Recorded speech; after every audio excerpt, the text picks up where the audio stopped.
Bien, vamos a dar inicio a la sesión de este día, continuando con el estudio o el análisis del libro Ocultismo Práctico de Madame Blavatsky y la clave de la teosofía. Inicialmente, ya saben, iniciamos con el ocultismo práctico y de hecho cerramos el segundo tema en esta sesión y ya iríamos por el tercer tema.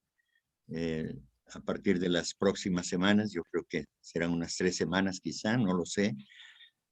A veces resulta muy rica la experiencia y entonces tenemos que investigar y traer muchos datos que andan por ahí, siempre esperándonos para que podamos rescatarlos y poder compartirlos.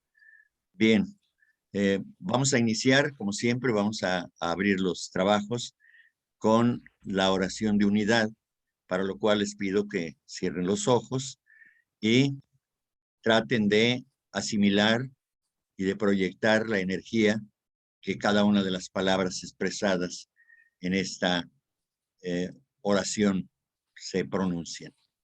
Y dice así: oh vida oculta que vibras en cada átomo, oh luz oculta que brillas en cada criatura, oh amor oculto que todo lo abarcas en la unidad, que cada ser que se sienta uno contigo, sepa que por lo tanto es uno con todos los demás.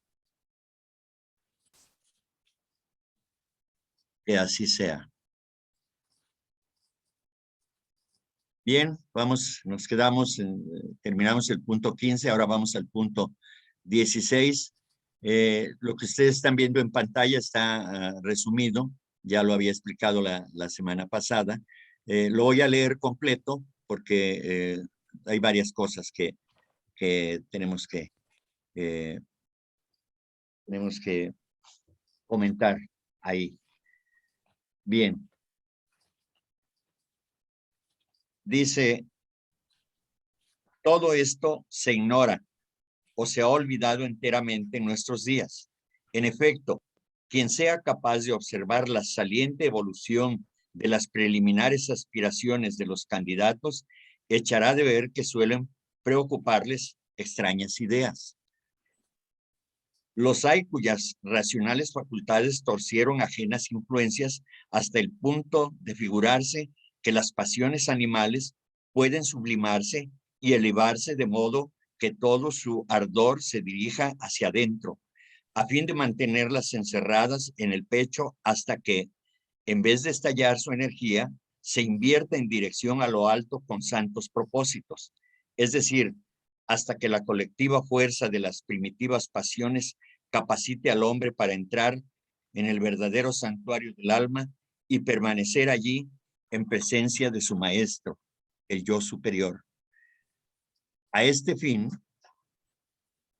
no luchan con sus pasiones ni las matan, sino que mediante un violento esfuerzo de voluntad las reprimen y mantienen en jaque, dejando sus brasas en rescoldo.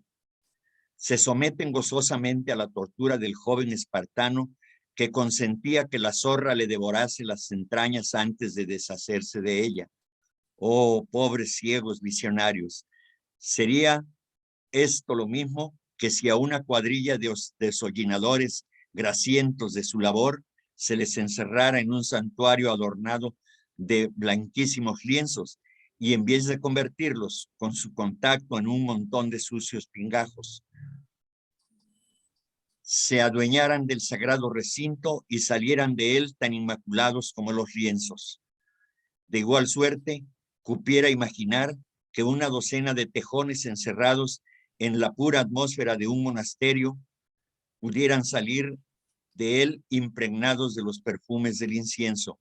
Extraña aberración de la mente humana. ¿Es posible que esto así sea? Discutámoslo. Bien.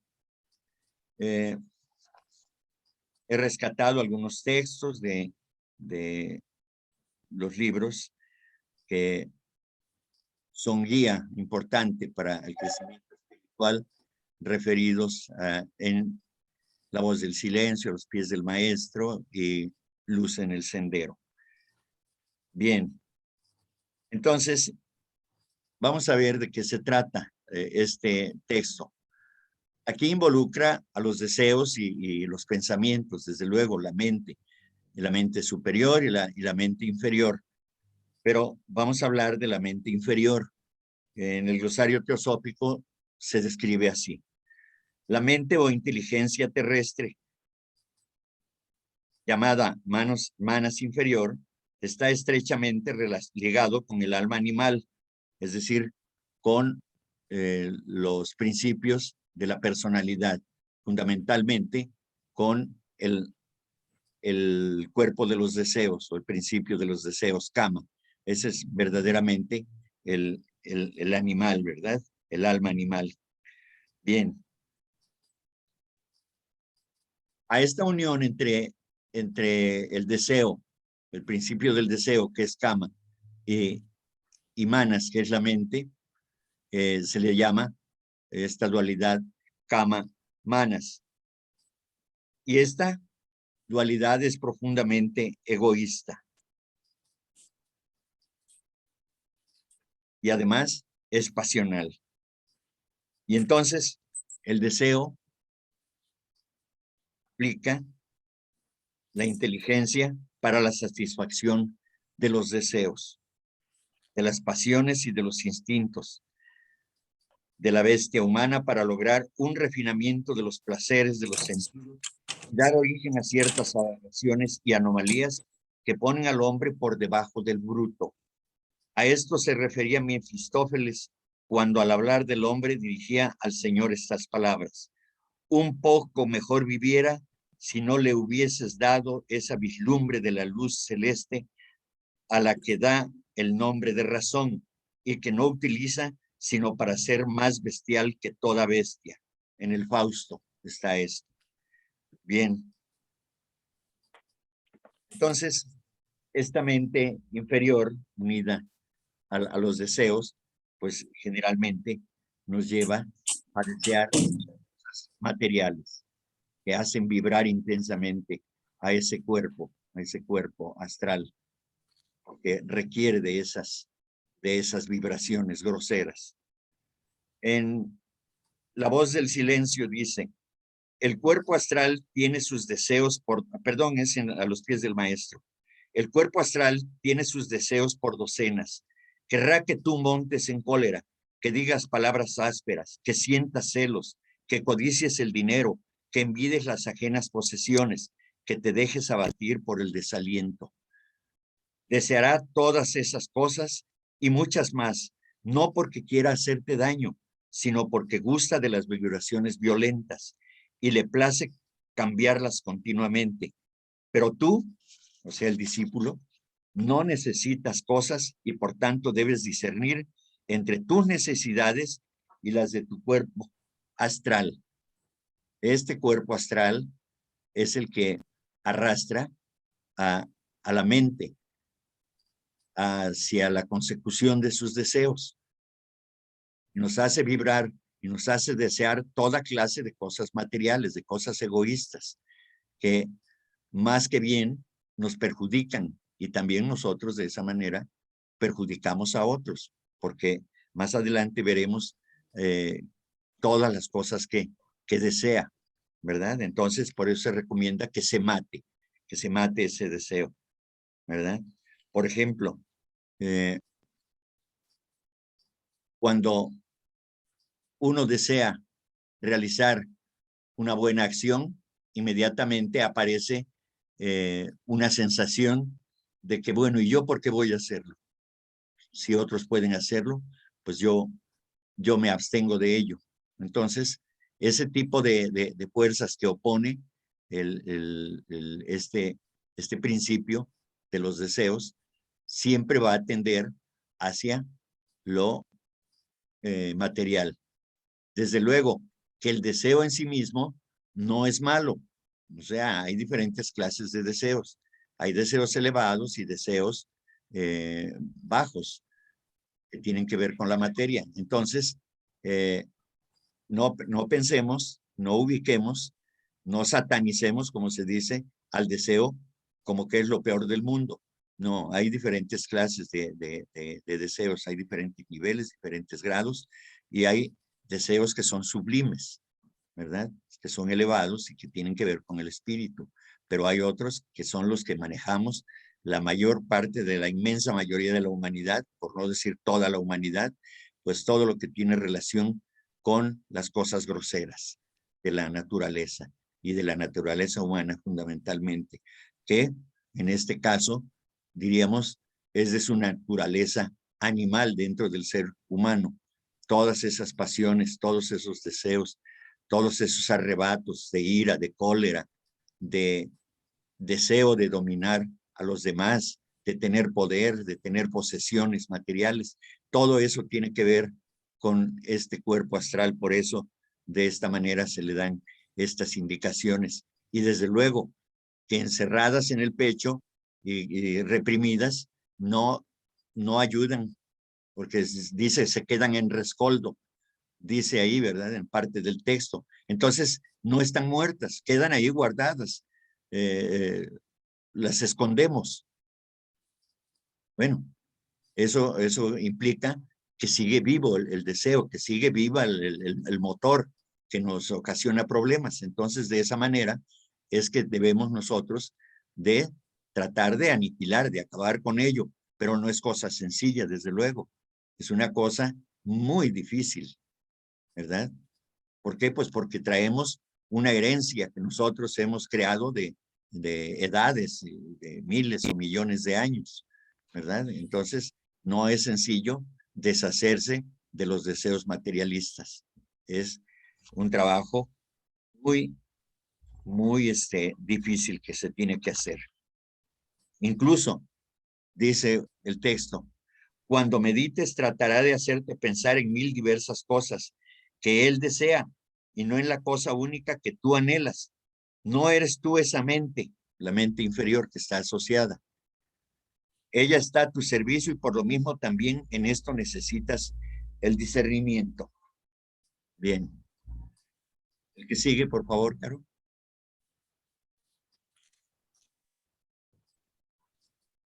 Bien, también lo voy a leer completo. En el santuario de nuestra alma, el maestro es el yo superior, el divino espíritu cuya conciencia deriva y se funda en la mente, por lo menos durante la vida mental del hombre, a la que llamamos alma humana o alma personal, pues el alma espiritual es el vehículo del espíritu, es decir, Buddhi.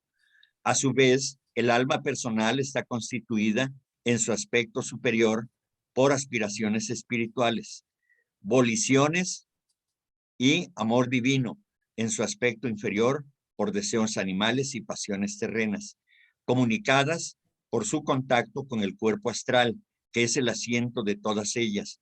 Por lo tanto, el alma personal es el enlace o eslabón entre la naturaleza animal del hombre que la razón procura dominar y la naturaleza espiritual hacia la que aquella propende cuando logra ventajas en su lucha con la naturaleza animal. Esta última es la instintiva alma animal, madriguera de las pasiones que el imprudente entusiasmo arrulla en su pecho en vez de matar.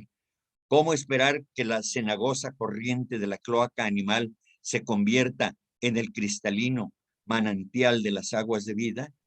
¿A qué terreno neutral pueden relegarse las pasiones sin que afecten al hombre? Las violentas pasiones de amor y lujuria se mantienen vivas en su cuna, es decir, en el alma animal, porque tanto el aspecto superior como el inferior de la mente o alma humana rechazan a semejantes huéspedes, aunque no puedan evitar el rozarse con ellos como vecinos.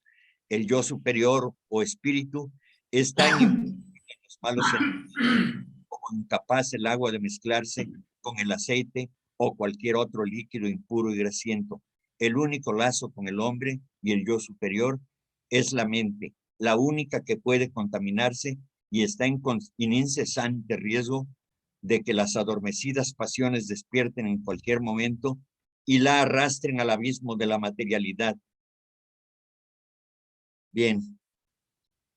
Y esto pues lo hemos escuchado a través de diferentes pláticas o lo hemos estudiado, cómo la mente es el contacto con la parte, es decir, la mente inferior, la mente concreta, es, desde luego, es la parte inferior de la mente en general, ¿no? Esa entidad que reencarna y que para su estudio pues se divide en mente superior y mente inferior. Entonces, como quiera que sea, esa mente inferior se contamina de los deseos, de las pasiones y de todo lo que es grosero y que es materialista. Entonces, por ello, dice uno de los preceptos, el ocultismo, vigila pues incesantemente porque de otro modo fracasarás. Es decir, hay que estar atentos siempre. Pero se habla aquí de las voliciones también, es decir, del poder de la voluntad.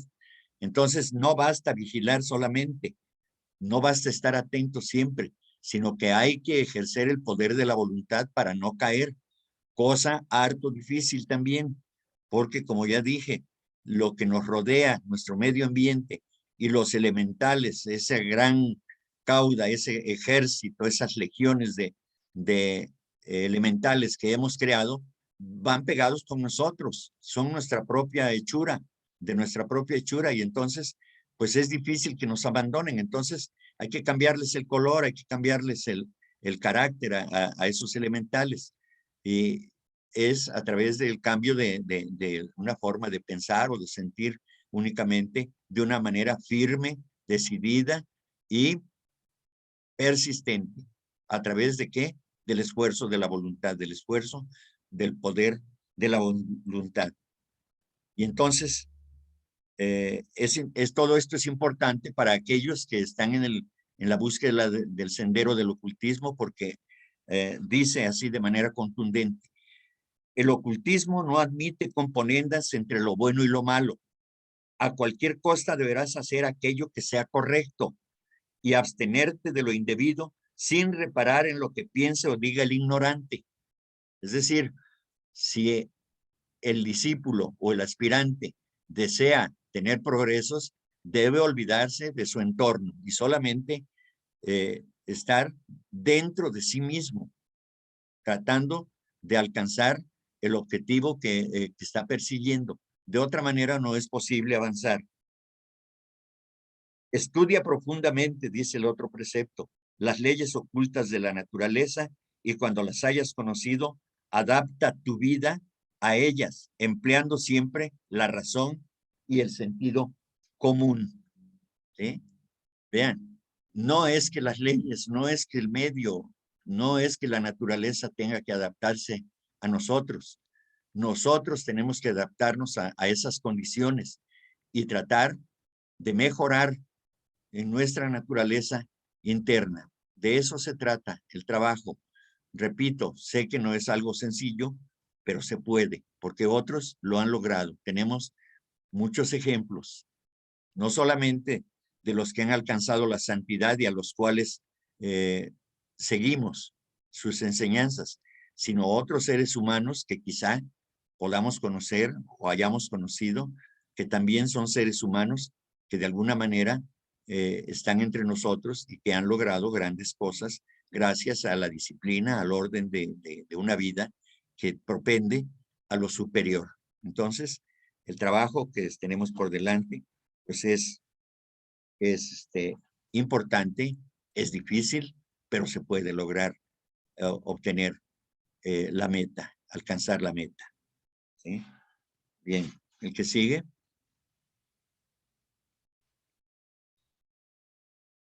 Dice, ¿cómo puede concertarse con la divinidad, con la divina armonía del yo superior, si esta armonía está quebrantada por la presencia de las pasiones animales en el santuario? ¿Cómo es posible que la armonía prevalezca y triunfe cuando la mente está contaminada y turbada por el torbellino de las pasiones y los terrenales deseos de los sentidos corporales y del hombre astral?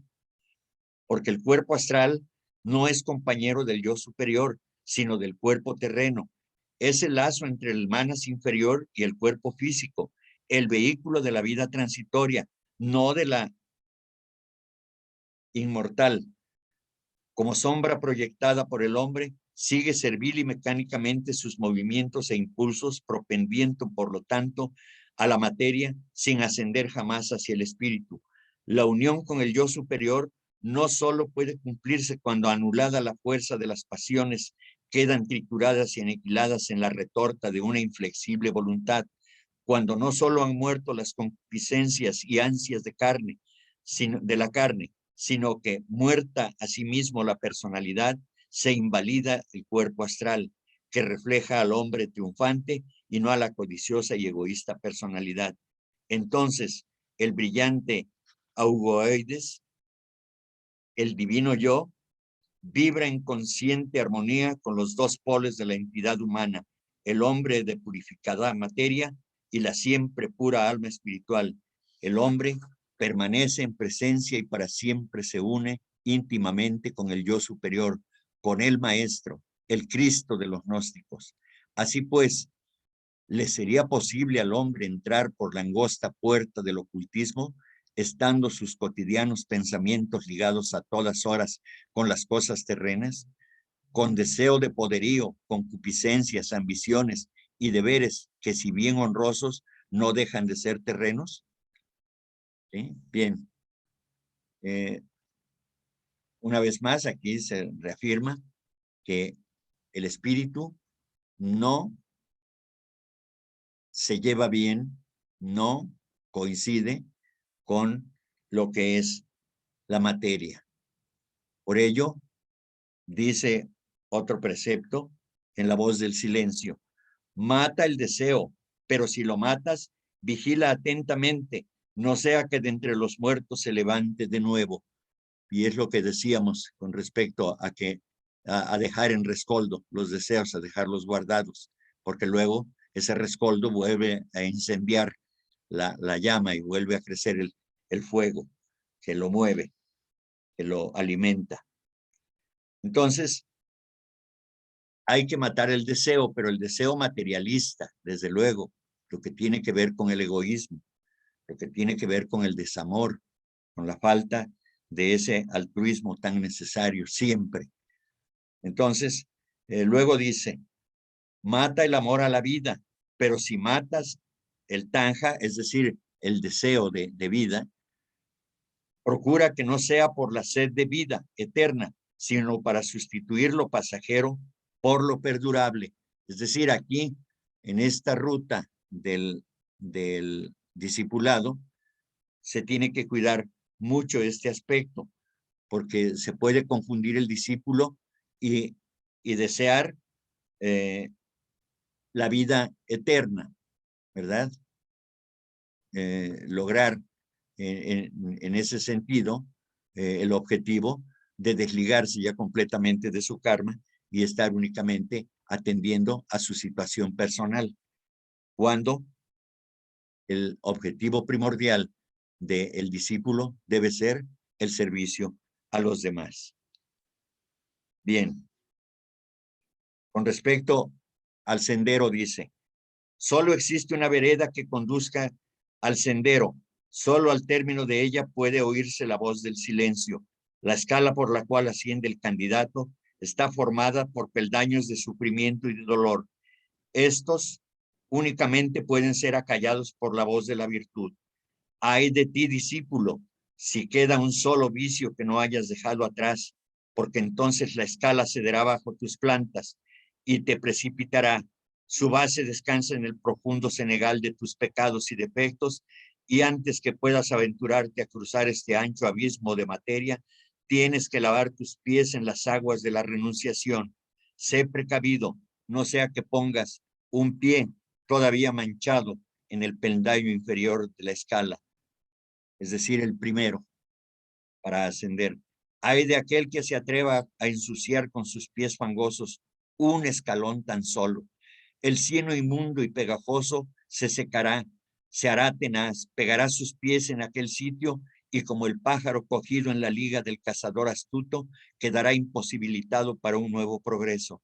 Sus vicios adquirirán forma y le arrastrarán hasta el fondo, Sus pecados levantarán la voz semejante a la risa y al plañido del chacal después de la puesta del sol. Sus pensamientos se convertirán en un ejército y se lo llevarán tras de sí como a un esclavo.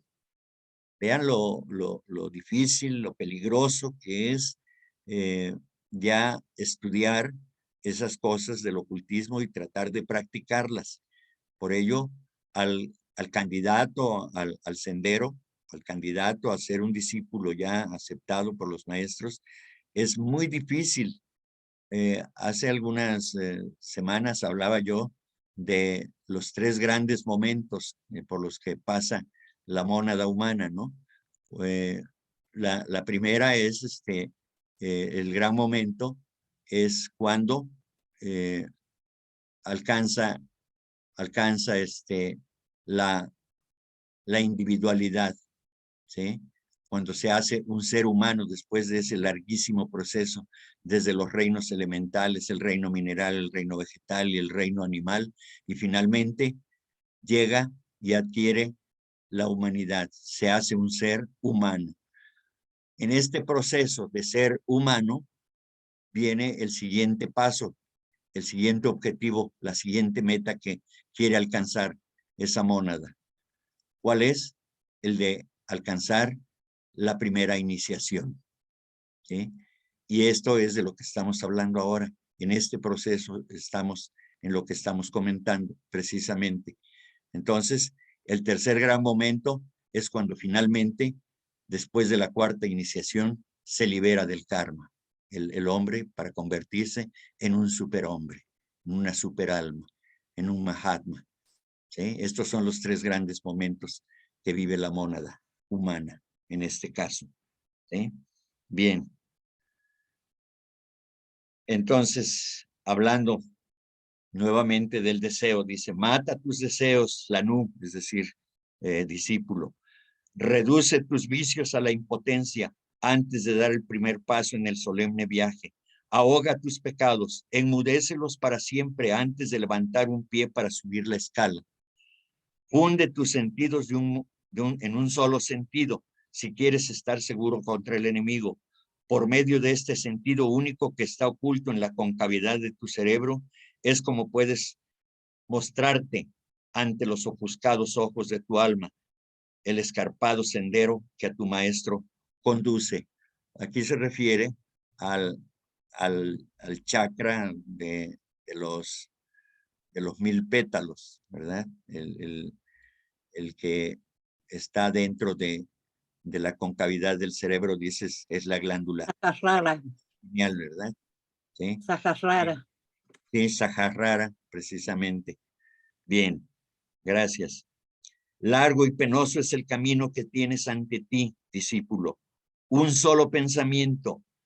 Se refiere aquí al deseo de repetir los actos y sensaciones que han sido ya vividos y de los que ya alcanzó la experiencia.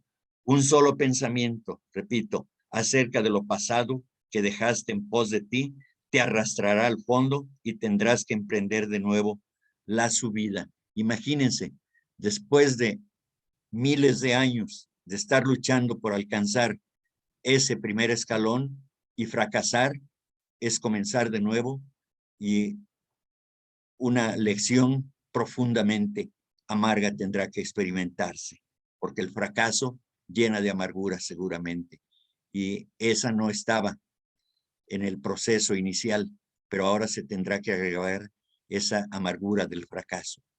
Bien, mata en ti mismo todo recuerdo de pasadas experiencias, no mires atrás o estás perdido. Aquí recuerdo aquel relato que viene en la Biblia, no recuerdo quién es, si es Job, el que a la esposa y a las hijas se les dice que si miran atrás se convertirán en estatuas de sal, alguna cosa así. No recuerdo del personaje del que se habla ahí. Lot. Lot. Sí. Lot. Ok, gracias. Lot, pero ahí es el sobrino de Abraham. Bien, y ahí está prefigurada precisamente esto que dice aquí, No mires atrás o estás perdido, ¿verdad? Bien, es decir, el pasado hay que dejarlo, hay que sepultarlo y solamente vivir en el eterno presente, cosa también muy difícil porque hay que estar en atención plena. No creas que puede extirparse la concupiscencia satisfaciéndola o saciándola, pues esto es una abominación inspirada por Mara, es decir, por la ilusión. Alimentando al vicio es como se desarrolla y adquiere fuerza a la manera del gusano que se ceba en el corazón de la flor. Bien.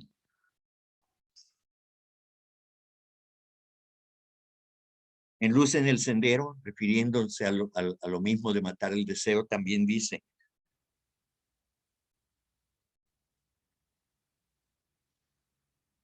mata el deseo de vivir, mata el deseo del bienestar, trabaja como trabajan los que son ambiciosos, respeta la vida como lo hacen los que la desean, sé feliz como los que viven para la felicidad. Busca en tu corazón la raíz del mal y arráncala. Esta raíz vive en el corazón del discípulo fervoroso, lo mismo que en el del hombre de deseos. Solamente el fuerte puede destruirla. El débil tiene que esperar su crecimiento, su fructificación y su muerte. Es esta una planta que vive y se desarrolla a través de las edades, es decir, el deseo. Florece cuando el hombre ha acumulado en sí mismo existencias innumerables. El que quiera entrar en la senda del poder deberá arrancarla de su corazón y entonces del corazón brotará sangre y la vida toda del hombre parecerá desvanecerse por completo. Hay que sufrir esta prueba. Puede presentarse desde el primer peldaño de la peligrosa escala que al sendero de vida conduce. Puede no venir hasta lo último, pero acuérdate, oh discípulo, que tienes que pasar por esta prueba y refuerza las energías de tu alma para tal empresa. No vivas en lo presente ni en lo futuro, sino en lo eterno. Allí no puede florecer esta hierba gigantesca. Esta mancha de la existencia la borra la atmósfera misma del pensamiento eterno. Y luego así mata todo sentimiento de separatividad. Perdón. No imagines que puedas separarte del hombre malvado o del insensato. Ellos son tú mismo, aunque en grado menor que tu amigo o tu maestro. Pero si dejas arraigar en ti la idea de separación de cualquier cosa o persona mala, al obrar así creas karma, que te ligará a aquella cosa o persona hasta que tu alma reconozca que no puede estar aislada. Recuerda que el pecado y el oprobio del mundo son tu pecado y tu oprobio, porque tú formas parte de ti mismo. Tu karma está entretejido de un modo intrincado con el gran karma, y antes de que hayas logrado el conocimiento, es preciso que hayas pasado por todos los lugares, así inmundos como puros. Por tanto, ten presente que el vestido manchado, cuyo contacto te repugna, puede haber sido el tuyo ayer o quizá lo será mañana. Y así, y si, horrorizado apartas los ojos de él, una vez echado sobre tus hombros, más a ti se adherirá. El hombre que se cree justo se prepara un lecho de cieno, abstente no para permanecer limpio, sino porque el abstenerte es un deber. Mata el deseo de sensación, dice el otro precepto. Mata la sed de crecimiento. Sin embargo, mantente solo y aislado, porque nada de cuanto tiene cuerpo, nada de cuanto tiene conciencia de la separación, nada de cuanto está fuera de lo eterno puede acudir en tu auxilio. Estudia la sensación y obsérvala, porque únicamente así puedes empezar la ciencia del propio conocimiento y colocar el pie en el primer peldaño de la escala. Crece como crece la flor, inconscientemente, pero ardiendo en ansias por entreabrir su alma a la brisa.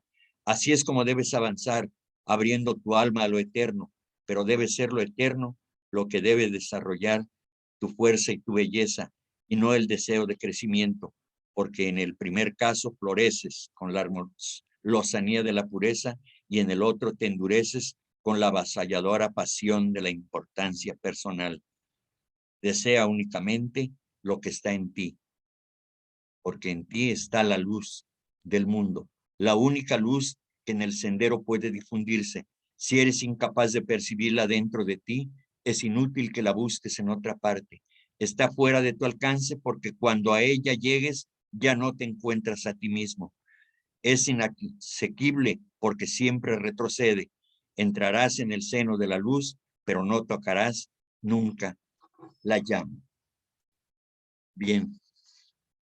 Son preceptos llenos de sabiduría, parecen amenazas, pero son prevenciones para aquel que llegue a esa estatura espiritual y tenga el valor, tenga el arrojo de enfrentarse a sí mismo, a todos sus pecados, a todas sus pasiones y tratar de vencerlas. Esto está prefigurado o está explícito en la vida del Señor Jesucristo. Por ejemplo, cuando el ayuno de los 40 días y las tentaciones del diablo, todo eso es parte de esta enseñanza que estamos ahorita comentando. Bien. Los que siguen son voy a leer tres textos que vienen ligados y que tengan paciencia, por favor, porque no son tan largos, pero sí tienen una buena cantidad de texto. Pero dice, aún el amor a la familia, el más puro e inegoísta de los afectos humanos, es un obstáculo para el verdadero ocultismo, porque si ponemos, por ejemplo, el santo amor maternal o el conyugal, aún en estos mismos sentimientos analizados a fondo y enteramente cernidos, encontraremos egoísmo personal en la madre y egoísmo dual en los cónyuges. ¿Qué madre no sacrificaría sin vacilar 100 y 1000 vidas que tuviera por el hijo de sus entrañas? ¿Y qué amante marido no satisfaría los desechos de su amada esposa aún a costa de la dicha ajena? Este es el punto 19 y voy a leer el punto 20 también porque están ligados. Se nos dirá que esto es lo natural, pero aunque lo sea, según el código de los humanos afectos, no lo es según el código del divino amor universal, porque mientras el corazón palpite de amor tan solo por unos cuantos seres, los más queridos e inmediatos, ¿cómo podrá el resto de la humanidad estar en nuestras almas? ¿Qué resto de amor y solicitud quedará en nosotros para profesarla a la gran huérfana? Se refiere a la humanidad. ¿Y cómo se hará oír la tenue y callada voz en un alma enteramente ocupada en sus predilectos deudos? ¿Qué lugar se deja allí para las necesidades de la humanidad en conjunto, de modo que el corazón la sienta y a ellas responda fácilmente? Con todo, quien aspire a aprovecharse de la sabiduría de la mente universal ha de lograrlo mediante la humanidad entera, sin distinción de raza, temperamento, creencia ni condición social. Solo el altruismo, no el egoísmo, ni aun en su más noble y legítimo concepto, puede conducir al hombre a identificar su individualidad yo con el yo universal. El verdadero discípulo del verdadero ocultismo ha de consagrarse a la obra de satisfacer las necesidades de la humanidad si quiere adquirir la teosofía o sabiduría divina y conocimiento. El aspirante ha de escoger absolutamente entre la vida del mundo y la vida del ocultismo inútil y vano intento es conciliarlas, porque nadie puede servir a los dos señores y complacer a ambos. Estos son los tres textos del 19, 20 y 21. Bien. En una de las cartas, Mahatma se expresa lo siguiente al respecto. Es la carta Mahatma número 8. Dice, tarea de la magia, humanizar nuestras naturalezas con compasión para toda la humanidad y todos los seres vivos, en vez de concentrar y limitar nuestros afectos a una raza predilecta.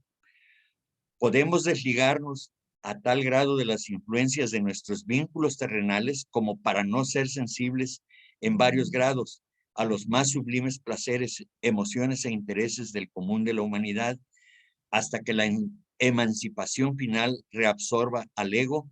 Este tiene que ser consciente de las simpatías más puras despertadas por los efectos estéticos del arte superior. Sus cuerdas más sensibles tienen que responder al llamado de los más sagrados y nobles afectos humanos. Desde luego, cuanto más grande sea el progreso hacia la liberación, tanto menos será este el caso, hasta que para emplearlo, completarlo todo, los sentimientos humanos personales, puramente individuales, es decir, los lazos de consanguinidad, de amistad, de patriotismo y de predilección racial, todos cederán para fundirse en un solo sentimiento universal, el único verdadero y sagrado, el único desinteresado y eterno. Amor, un inmenso amor por la humanidad como un todo, porque la humanidad es la gran huérfana, la única desheredada sobre esta tierra, amigo mío, y es deber de todo hombre capaz de un impulso desinteresado hacer algo, aunque sea poco, por el bien de ella. Pobre, pobre humanidad. Me recuerda la antigua fábula de la guerra entre el cuerpo y sus miembros. Aquí también cada miembro de esta enorme huérfana, sin padre y sin madre, solo cuida egoístamente de sí mismo. El cuerpo que nadie cuida sufre eternamente, ya sea que los miembros estén en guerra o en paz. Su sufrimiento y su agonía nunca cesan. ¿Y quién podría culparla, como lo hacen sus filósofos materialistas, si en este perpetuo aislamiento y abandono esta humanidad haya desarrollado dioses a los cuales ella siempre implora ayuda, pero no la escuchan? Por lo tanto, ya que solo en el hombre hay esperanza para el hombre, no dejaré que uno solo llore, que yo pueda salvar. Entonces, son estas cosas relativas a los textos del 19, 20 y 21, en lo que si uno todavía no está en condiciones de poder percibir a nuestro propio ser como parte de esa gran humanidad y que debemos pensar más que en nosotros, en esa gran unidad que es la humanidad, y que ese trabajo que nosotros realicemos por superar las condiciones en las que nos encontramos deberán repercutir necesariamente en todo el cuerpo, que es la humanidad entera. Eso es para lo que estudiamos, eso es para lo que trabajamos en teosofía. Eso es por lo que difundimos este conocimiento, para que dejemos de pensar tanto en nosotros, que dejemos de pensar tan altamente en nosotros y empezar a pensar en los demás, perdón. Debemos pensar en los demás más que en nosotros mismos. Es cierto que tenemos muchas necesidades que cumplir, pero no olvidemos a la humanidad. Nosotros somos parte de ellas y nosotros debemos asumir que nosotros somos esa humanidad también. Muy bien. Siguiente, el 22, por favor, Caro.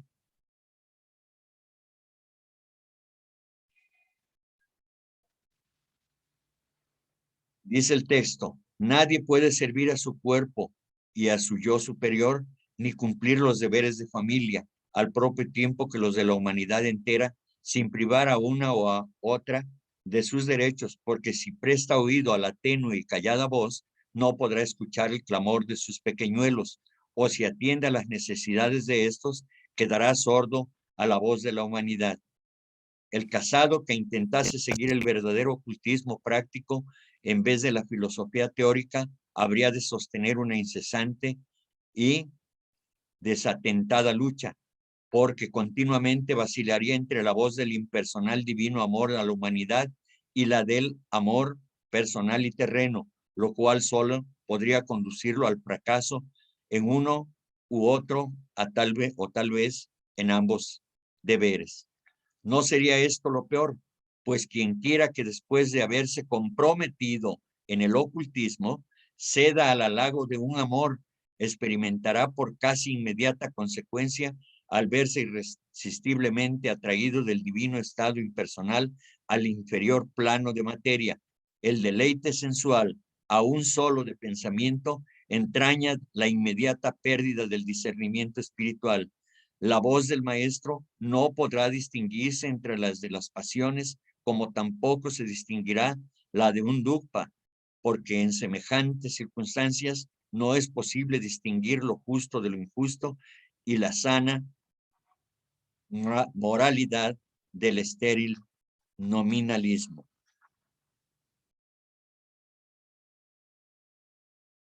Al respecto, en un capítulo de la clave de la teosofía referente a la teosofía y el matrimonio, dice la pregunta: ¿el hombre debe casarse o permanecer solteros? Quien ya está en este camino, a ello se refiere. Y la respuesta es: esto depende de la clase de hombres a que os refiráis. Si se trata del que se propone vivir en el mundo, del que aún siendo un sincero teósofo, un trabajador celoso de nuestra causa, todavía está ligado al mundo de sus obligaciones y deseos, del que en una palabra siente que no ha concluido para siempre con lo que los hombres llaman vida y solo desea una cosa: conocer la verdad y ser capaz de ayudar a los demás. Entonces digo que no hay motivo para que no se case si quiere correr los riesgos de esa lotería en la que salen tan pocos números premiados. Supongo que no nos creeréis absurdos y fanáticos hasta el punto de predicar también contra el matrimonio. Por el contrario, el matrimonio, salvo algunos casos excepcionales de ocultismo práctico, es el único remedio contra la inmoralidad. Desde luego, cuando hay una unión sincera, de sincero amor por el ser amado, pues entonces ni el ser amado sentirá celos, ni el que es el promotor de ese amor hacia el otro, pues dará motivos para que se dude de su integridad moral, me refiero. Pero, ¿por qué no han de poder adquirirse esos poderes y esa sabiduría en la vida matrimonial? Comprenderéis que no podemos entrar en cuestiones fisiológicas, pero puedo contestaros de un modo satisfactorio y que creo suficiente, el cual os explicará las razones morales que tenemos para ello. ¿Puede el hombre servir a dos amos? No. Por lo tanto, es imposible para él dividir su atención entre el ocultismo y una mujer. Si lo intenta, no podrá seguramente hacer ambas cosas como es debido, y permitidme que os recuerde que el ocultismo práctico es un estudio demasiado serio y peligroso para los que emprenda un hombre si no obra con la mayor sinceridad y no está dispuesto a sacrificar todo y asimismo, ante todo, para alcanzar su objeto. Mas esto no se aplica a los miembros de nuestra sección interna. Solo me refiero a aquellos que están resueltos a caminar por el sendero del discipulado, que conduce a la meta de la más elevada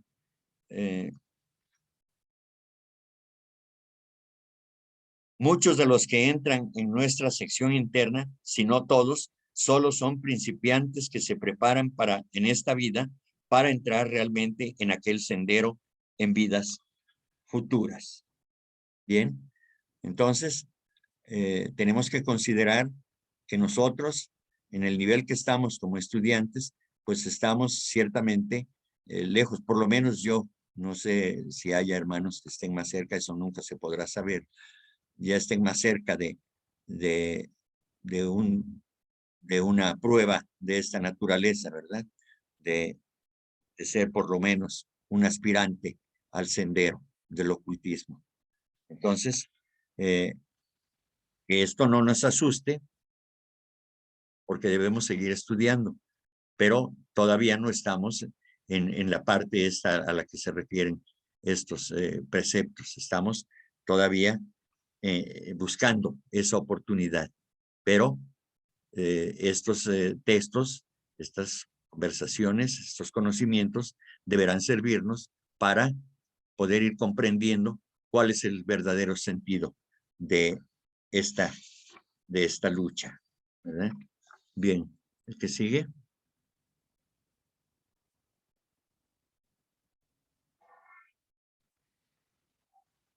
Dice, el fruto del mar muerto es la más apropiada alegoría mística, porque se vuelve ceniza en los labios y acíbar en el corazón, resultando en cada vez más profundas tinieblas, loco por sabiduría, culpable por inocencia, ansioso de éxtasis y desesperado por esperanza. Así dice el texto. Y esta fruta o fruto del mar muerto, dice en el glosario teosófico, la fruta del mar muerto es una frase que se utiliza en Luz en el Sendero y en Clave de la Teosofía. Entonces, esto pinta de una manera clara el desengaño que padece una persona al ver defraudadas sus más halagüeñas esperanzas, como acontece a aquellos que trabajan con afán, pero con miras interesadas o egoístas para lograr una recompensa futura. Esto hace alusión a la fruta llamada manzana de Sodoma o fruta del Mar Muerto, que crece en las orillas del Mar Muerto, muy apetitosa a la vista, pero que en el momento en que uno va a gustarla, se convierte en polvo. ¿Sí? Así es esto de vivir en las ilusiones. Cuando uno lucha interesadamente por lograr una meta espiritual, entonces es como coger este fruto del mar muerto, porque uno lo puede ver lleno de belleza, porque uno, la mente ilusoria, le hace a uno imaginar que ya está uno ante la posibilidad de degustar el sabroso fruto de la espiritualidad y se desvanece, se nos va entre las manos, se deshace en los labios sin poder disfrutarlo. ¿Por qué? Porque es una mera ilusión. Bien.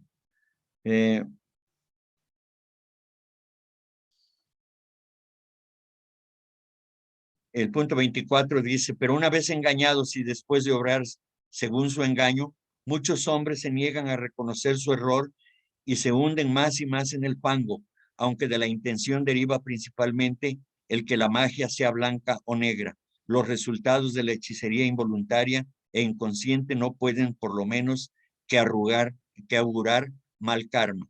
Bastante se ha dicho en demostración de que la hechicería es toda especie de maligna influencia ejercida sobre otras personas que sufren o hacen sufrir en consecuencia. El karma es una piedra que, chapoteada en las tranquilas aguas de la vida, levanta ondulaciones cada vez más amplias hasta el infinito. Las causas engendradas han de producir efectos evidenciados en la justa e inquebrantable ley de retribución.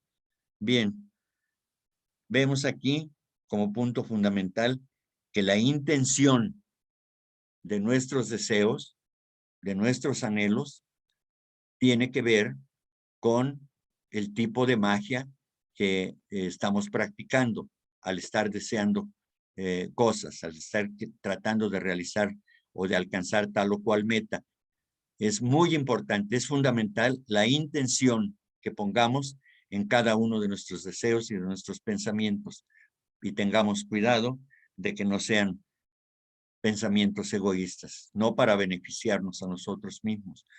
Desde luego, esto entra en juego cuando nos ponemos en medio de terceros y de nuestro deseo, porque es legítimo tener deseos de superación, es legítimo tener deseos de allegar alguna riqueza material que sirva para ayudar a nuestros seres queridos. Eso es válido, desde luego, pero no a costa de perjudicar a los demás. Eso sí, porque ahí practicamos magia negra.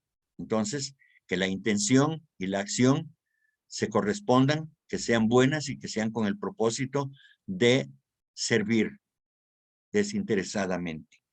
Y si hay un interés, que sea por el bien de aquellos que tienen con los que tenemos un deber kármico, porque para eso estamos, para ayudar a los demás. Y debemos empezar por los próximos, por con los que tenemos un deber de karma. Porque la señora Blavatsky dice que la justicia empieza por uno mismo, porque si uno no es justo con uno mismo, no podrá uno serlo con los demás. Bien, el punto 25 dice, muchos de estos defectos podrían evitarse si las gentes se abstuviesen de prácticas cuya naturaleza e importancia desconocen. Nadie espere sobrellevar una carga superior a sus fuerzas y facultades. Hay magos congénitos, místicos y ocultistas de nacimiento a causa de la directa herencia de una serie de encarnaciones y siglos de sufrimientos y fracasos. Están ya a prueba de pasiones. Ningún fuego de origen terreno puede inflamar sus sentidos ni sus deseos. Ninguna voz humana halla respuesta a sus almas, excepto el ruidoso clamor de la humanidad.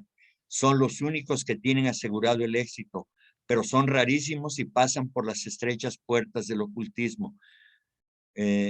Mabel Collins escribió un libro que se llama Por las puertas de oro, ¿verdad? Y a eso se refiere, las puertas del ocultismo, porque no llevan la personal impedimenta de los transitorios sentimientos humanos. Se han desprendido de los afectos de la naturaleza inferior, paralizando la animalidad astral, y ante sus pasos se abre la estrecha pero áurea puerta. No les sucede lo mismo a quienes todavía han de llevar durante varias encarnaciones la carga de los pecados cometidos en pasadas y aún en la presente vida, a menos que procedan con suma precaución. La áurea puerta de sabiduría puede transmutarse para ellos en la ancha puerta y el espacioso camino que conduce a la perdición, y por lo tanto, muchos son los que entran por ella. Esta ancha puerta es la de las artes ocultas, practicadas con motivos egoístas, sin la restrictiva, previsora y benéfica influencia de la Atma-Villa, es decir, de la sabiduría divina. Vemos aquí, creo que no requiere de más explicación, ya hemos hablado sobre estos puntos, de que hay que tener cuidado y de que es muy peligroso estar intentando hacer cosas de las cuales no tenemos conocimiento, ni lejano, ni remotamente, y entonces no hagamos, no cometamos la imprudencia de estar tocando puertas que no se van a abrir y que si se abren por el ejercicio de nuestra voluntad, será para perdición, será para que tengamos problemas graves desde el punto de vista espiritual.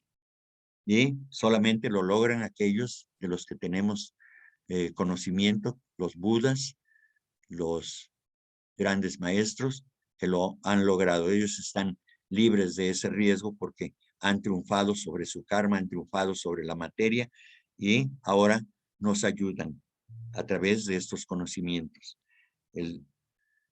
La tarea ahora nos corresponde a nosotros, desde luego.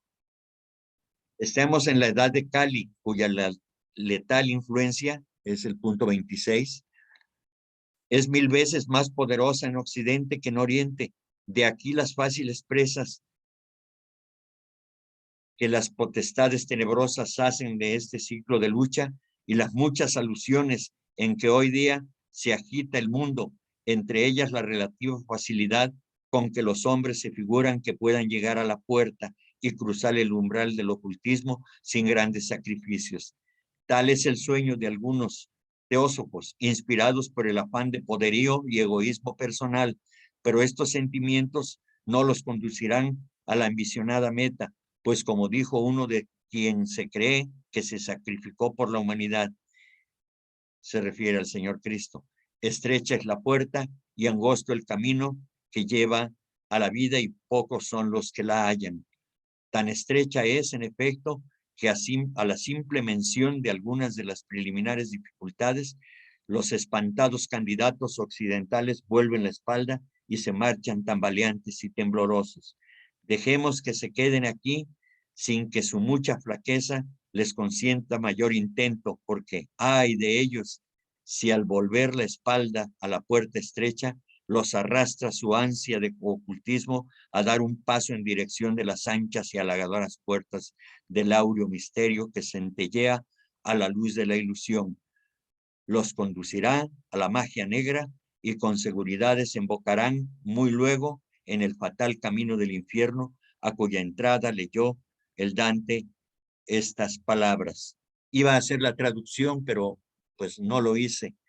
Dice, per me si va nella città dolente, per me si va nel eterno dolore, per me si va tra la perdurata gente, la pertuta gente. ¿Eh? Entonces, pues quien haya entendido, explíquenos por favor, pues se refiere a esta, creo, esta dolente es doliente, ¿no? Y luego también el dolore, el eterno dolore, dice, y luego la perduta gente, ¿no? La perdida gente, creo que quiere decir eso, ¿no? Entonces, bueno, pues así concluimos con este tema y ya vendría el tercero, que es algo acerca de las insinuaciones sobre el ocultismo, que ya son instrucciones muy precisas y que algunos de ustedes ya conocen, como aquello de no quedarse por más tiempo una vez que despierta uno, ya dedicarse a hacer alguna meditación y no estar ahí entre dormido y despierto. Eso es lo que veremos ya en las siguientes sesiones. Por hoy, si tienen alguna aportación que hacer, sea a través de pregunta o algún punto de vista, bienvenido, adelante.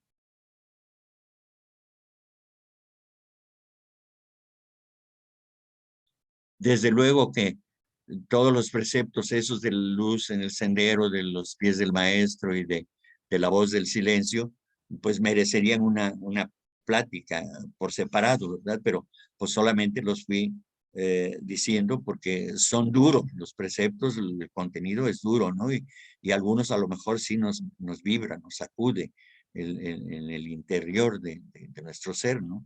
Y precisamente por eso pues los ligué con los textos que estaba yo exponiendo, pues para que algo quede ahí en nuestro ser. De eso se trata.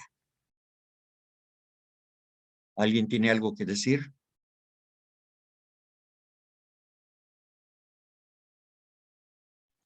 Creo que fue demasiado, ¿verdad? Eso es lo que te iba a decir, como que te explayas demasiado. Y a mí me gusta decir poquito, porque si no, luego te vas perdiendo. O sea, quisieras preguntar, pero yo ahorita, como no estoy escribiendo, pues no tomé nota. Entonces ya se me pasó todo lo que quería preguntarte.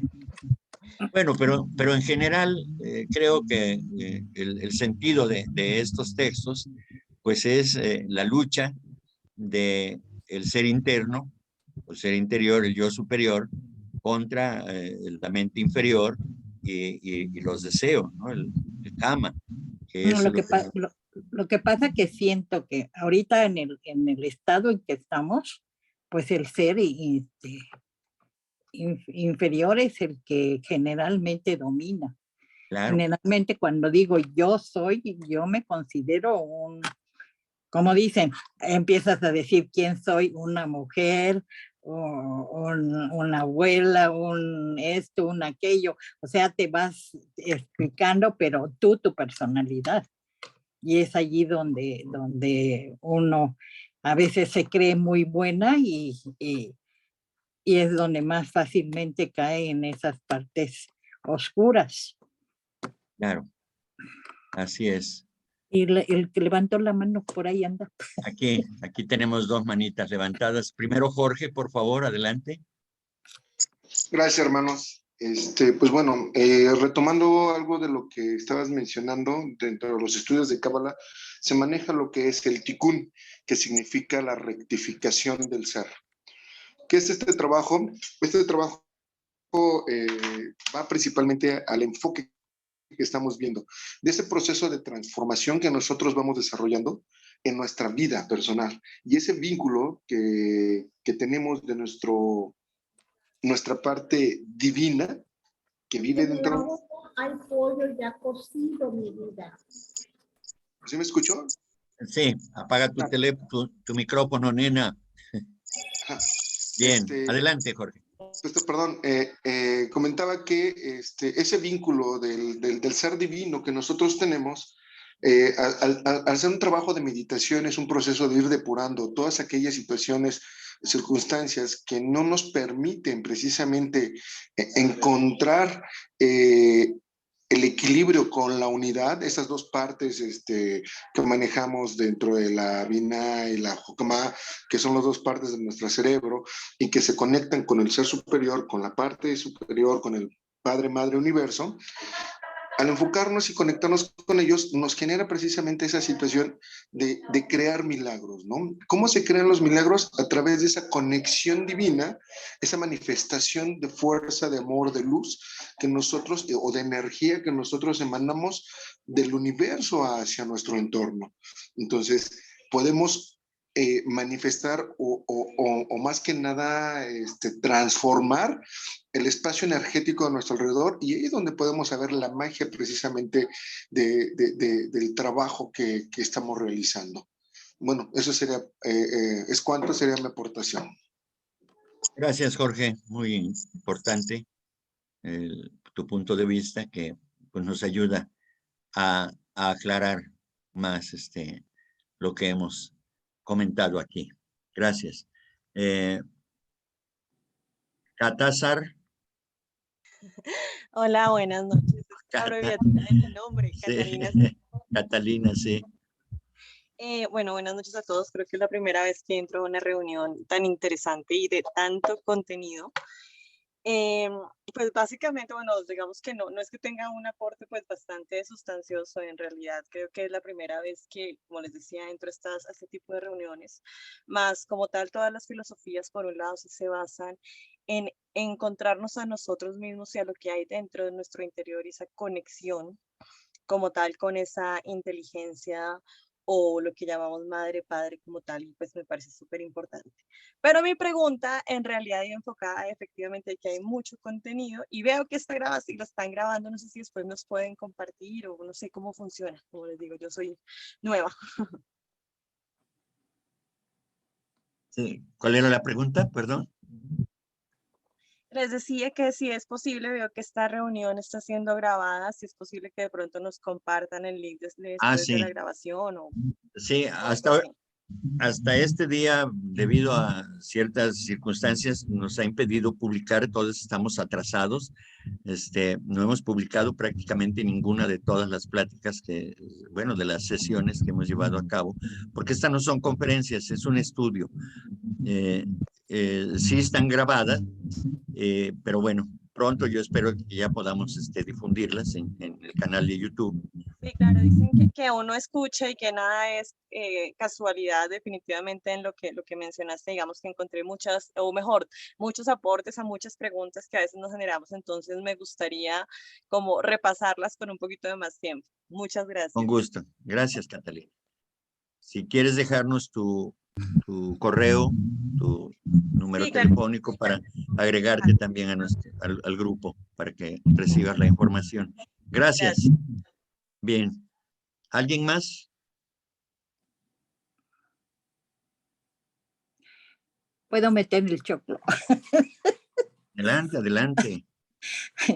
Bueno, es con respecto a como te digo, al ocultismo práctico, que nos dices que generalmente muchas veces nos creemos muy buenos. ¿Por qué? Pues porque ya conocemos algo de teosofía y nos están diciendo que queremos, ¿cómo se llama? que todo lo que es teosofía, pues es ocultismo, ¿no? Pero pues como dicen, el ocultismo práctico no es solamente el estar estudiando o el estar leyendo o el estar, como dicen, absorbiendo todos estos conocimientos. Lo más triste es que la mayor parte de la gente no lo lleva a la práctica, lo quiere llevar a la práctica en cosas que quiere hacer así como milagros, ¿no? Porque es el poder del pensamiento, el poder del ser superior, que ya está manifestado en mí, porque ya estoy, ya bastante, cosa por el estilo. Pero es muy, muy importante que realmente no llenarnos tanto de conocimiento, sino ponerlo en práctica. Entonces, el chiste de todo lo que estamos estudiando es nada más el sí. Soy parte de la sociedad teosófica. ¿Por qué? Porque estudio teosofía. Pero no solamente es estudiar, sino lo poquitito que sabemos es compartirlo. Y si ahorita, pues ya tienes 20 gentes, pero ¿quiénes son los que han levantado la mano para preguntar o para compartir? ¿No? Todo el mundo se calla la boca porque no quiere decir la regué, ¿sí?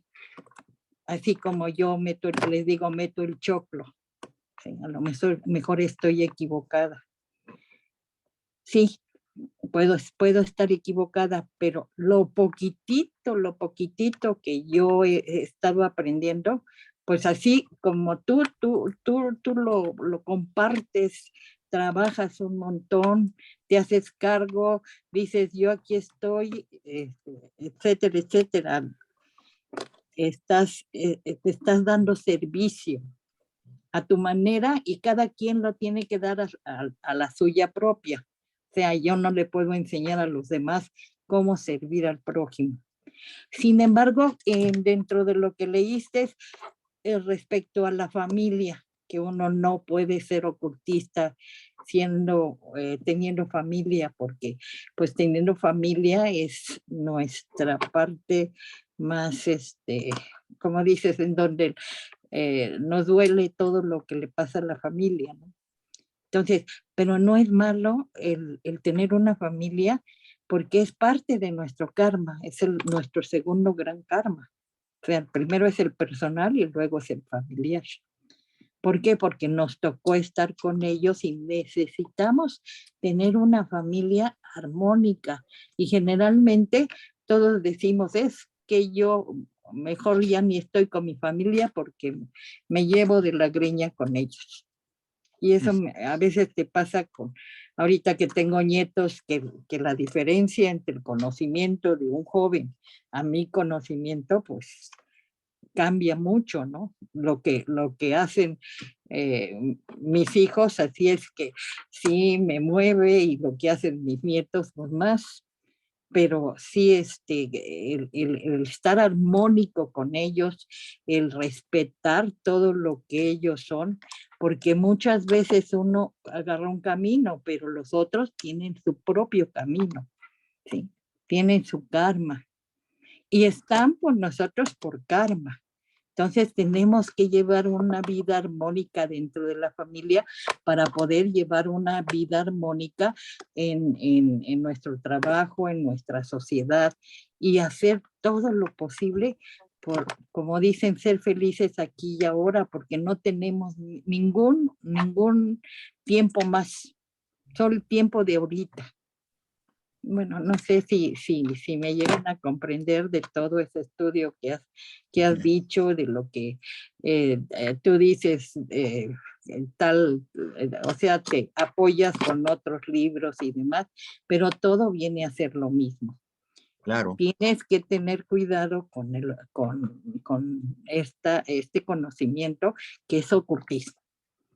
Por eso yo quisiera haber empezado desde el principio contigo. Lástima que tenía yo otras cosas que los martes. Recuerda que todo llega a su tiempo. Es tu Sí, tiempo ahora. Sí, pues muy bien. como dicen, además está donde debes de estar. Así es, ni antes ni después. Exacto. Ok, gracias, Leo. Gracias. Bien, adelante, Carolina.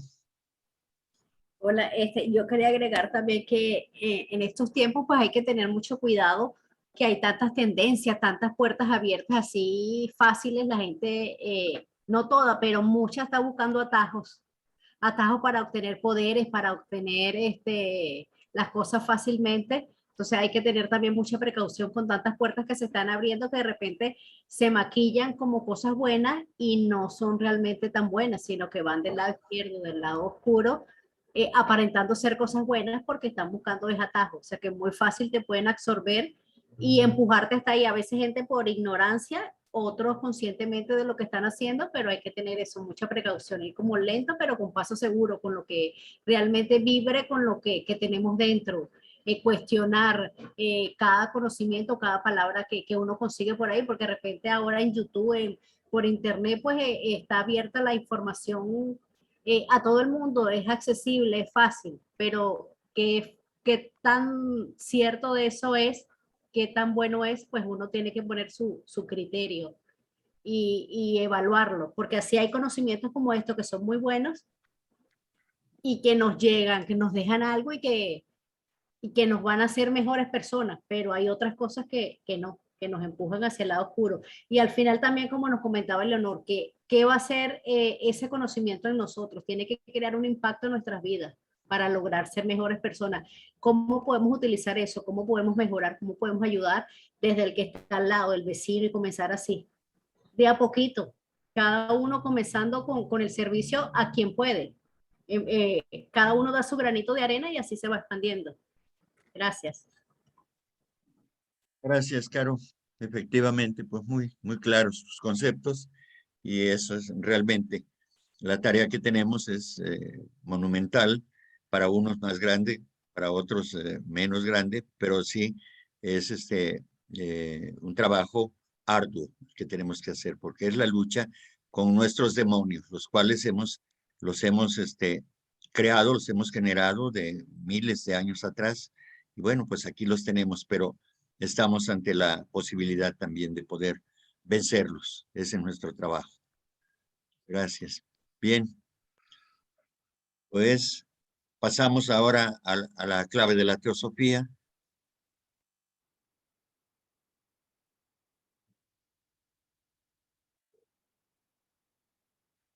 Bien. A ver ahora. El título del capítulo que tenemos a la vista es El origen común del hombre. A ver si vemos el antecedente de esta pregunta.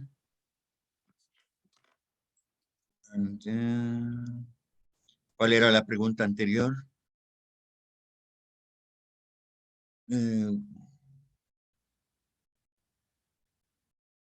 Que dice, ¿cuáles son? Ay, se me mueve.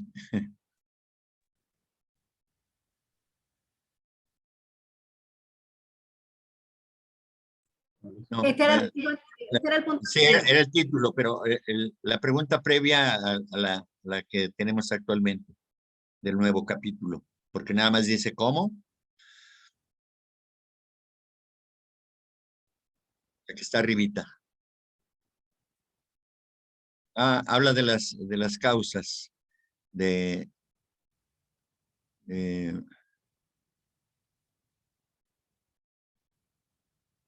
bien. Entonces voy a leerla, la anterior,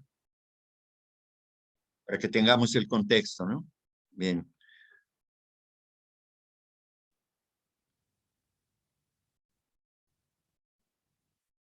Dice, ¿cuáles son,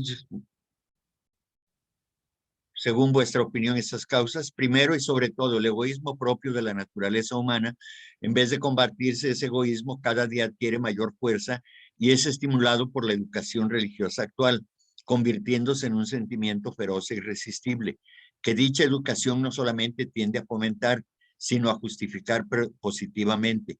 Las ideas de las gentes respecto al bien y al mal han sido pervertidas por completo por la aceptación literal de la Biblia hebraica, es decir, al pie de la letra. Todo el desinterés de las doctrinas altruistas de Jesús se han convertido en tema puramente teórico para la oratoria del púlpito, mientras que los preceptos de egoísmo práctico enseñados en la Biblia mosaica, contra los que el Cristo predicó tan en vano, se han incrustado en la vida más íntima de las naciones occidentales. Ojo por ojo y diente por diente ha venido a ser la primera máxima de sus leyes. Pues bien, declaro abiertamente y sin temor que solo la teosofía puede extirpar la perversidad de esa doctrina, así como la de tantas otras. Ahora sí, ya tenemos el contexto y ahora viene la siguiente pregunta, que es ¿cómo? Y entonces la respuesta es demostrando sencillamente en el terreno lógico, filosófico, metafísico y hasta científico que A, todos los hombres tienen espíritu espiritual y físicamente el mismo origen, lo que constituye la doctrina fundamental de la teosofía. B, que teniendo la humanidad una misma y única esencia, y siendo esa esencia una, infinita, increada y eterna, ya la llamemos Dios o naturaleza, nada, por lo tanto, puede afectar a una nación o a un hombre sin afectar a todas las demás naciones y a todos los demás hombres. Tan cierto y obvio es esto como que una piedra tirada en un estanque pondrá en movimiento pronto o tarde toda gota de agua en él contenida. Y aquí volvemos a lo que estábamos comentando anteriormente. Exactamente, hablábamos de que todos somos una unidad, ¿verdad? Y esto, pues nosotros aunque no lo podamos, digamos, por nuestra falta de desarrollo, percibimos, por ejemplo, si hay guerra en este momento en determinado lugar y vemos los horrores de la guerra, pues sí nos conmueve, pero nos conmueve momentáneamente quizá. Me refiero no a nosotros los que estamos aquí particularmente, sino a toda la humanidad. Sí, entonces cuando viene la amenaza de una guerra, entonces empezamos a decir que eso no es posible, que no queremos guerra y demás, pero no cambiamos individualmente.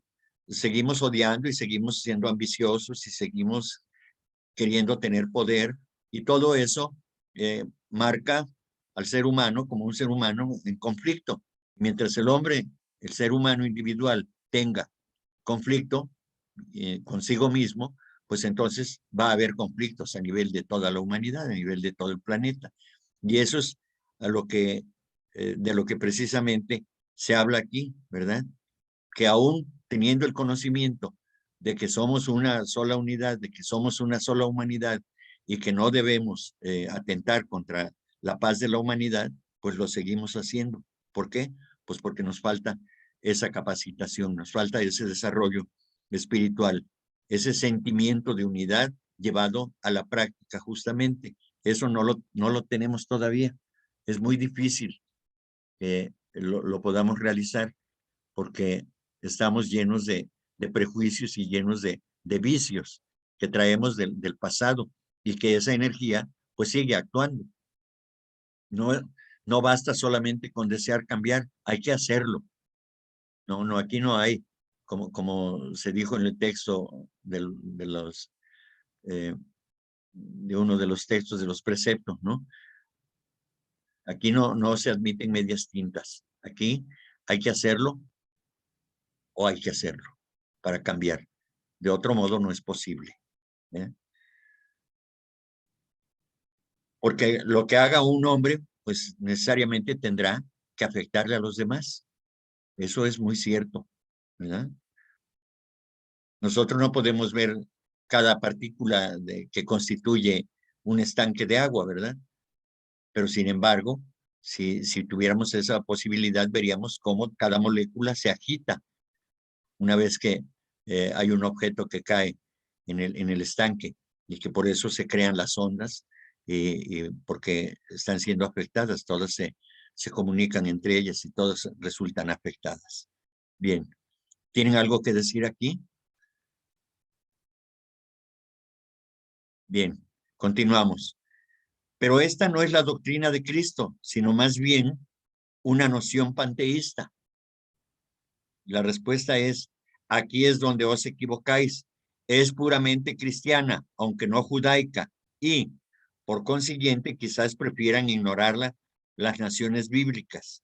Bueno, pues ya sabemos que el daño que se ha hecho a las humanidades que siguen las enseñanzas de las iglesias cristianas, llámese católica o las corrientes estas de cristianos que hay actualmente, ¿no? Y hay una gran cantidad de escuelas que enseñan las doctrinas de Cristo, pero no se llevan en la práctica mayormente. No hay esa consecuencia lógica que debiera haber en aquel que profesa algo y luego lo pone en práctica. No se hace. Y esto es debido fundamentalmente a que no hay un incentivo más allá de los enunciados de que si te portas bien te vas a ir al cielo, te vas a ir a la gloria, vas a estar sentado a la diestra del Padre, etcétera, etcétera. Y en contraparte se amenaza con el fuego eterno, ¿verdad? Entonces, pues aquí comprendemos que eso no es posible porque según la enseñanza teosófica y otras escuelas de tipo espiritual, pues se dice, se acepta que el espíritu no es dañado ni por ácido, ni por balas, ni por fuego físico, ¿verdad? Eso es otra cosa. Pero precisamente por todas estas aberraciones de la enseñanza es que no se puede avanzar. Se mantiene en la ignorancia la humanidad y entonces es difícil que se pueda comprender verdaderamente la enseñanza del Cristo, tal como la enseñó. Pues una enseñanza llena de amor, pero pues eso no es tan fácil para nosotros, aunque tengamos buenas intenciones. Es necesario algo más que buenas intenciones. Hay que hacerlo. Bien. Pregunta. Esta es una acusación injusta. ¿Dónde están vuestras pruebas?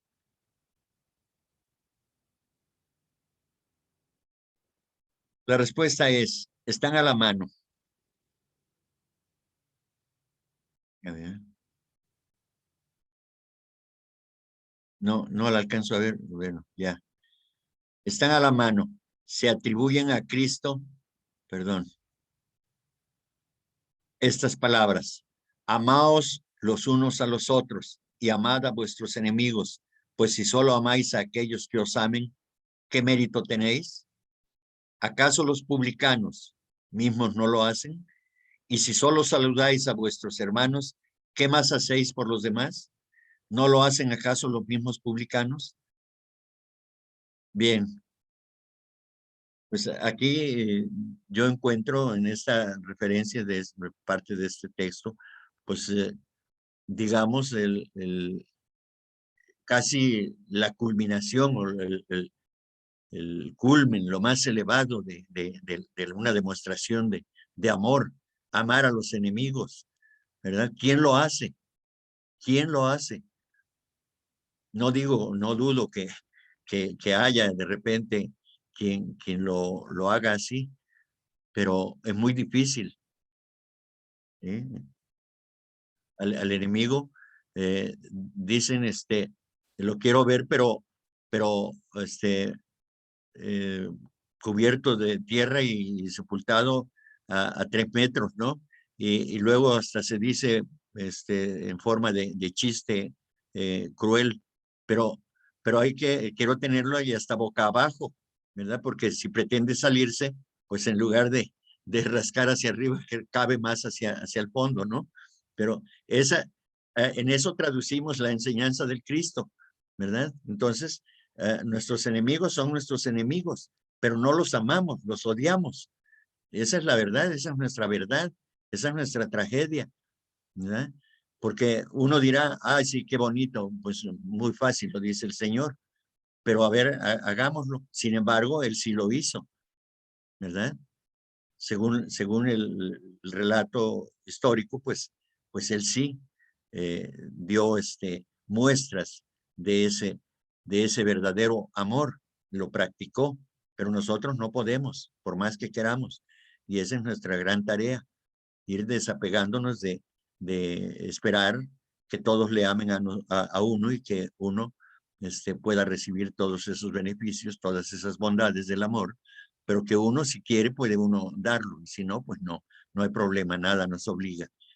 Pero sí, lo que nos obliga es la buena moral, esa ley moral que nos impulsa a hacer aquello que es debido, no lo que nos parezca a nosotros apropiado para nuestros intereses. Eso es egoísmo, dice los textos teosóficos, eso es hechicería, eso es magia negra. Pero bueno, vamos a batallar unas cuantas encarnaciones más, no sé cuántas, pero el trabajo es difícil, es arduo, y sin embargo, hemos de lograrlo, desde luego. Esto viene en el Génesis 9:25, y dice, esta otra parte, dice, maldito sea Canaán, siervo de los siervos, será entre sus hermanos. Y la gente cristiana, pero bíblica, prefiere la ley de Moisés a la ley amorosa de Cristo. Basan en el Antiguo Testamento que se presta a todas sus pasiones, sus leyes de conquista, anexión y tiranía, respecto de las razas que llaman inferiores. Solo la historia puede darnos una idea, aunque imperfecta, de los crímenes cometidos con el apoyo de ese pasaje infernal del Génesis, tomado al pie de la letra, es decir, ojo por ojo y diente por diente, la ley del talión, ¿no? Y sí, pues esto es lo que va sembrándose en las mentes, en los corazones de la humanidad, y por ello no avanzamos gran cosa. Es necesario tener otro tipo de conocimientos que vayan más a la cristalización de aquello que deseamos, la elevación espiritual del hombre, de la humanidad. Eso es lo que deseamos. Bien. Pregunta, habéis dicho que la identidad de nuestro origen físico está aprobada por la ciencia y la de nuestro origen espiritual por la religión de la sabiduría. Sin embargo, no dan muestras los darwinistas de afección fraternal muy grande. Disculpa, Enrique, la pregunta anterior tiene unos pies de página, yo no sé si lo quieres leer o no. A ver, sí es cierto. Tomado al pie de la letra, dice, ¿no?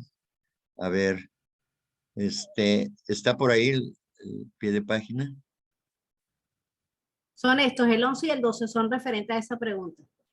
No los alcanzo a ver, está ¿No? ahí, más abajo, más arriba, súbelo. A ver. Grande. Bueno, pues la llamada es referente a los publicanos, considerados como ladrones y rateros en aquellos tiempos. Tanto el nombre como la profesión de publicano eran entre los judíos las cosas más odiosas de este mundo.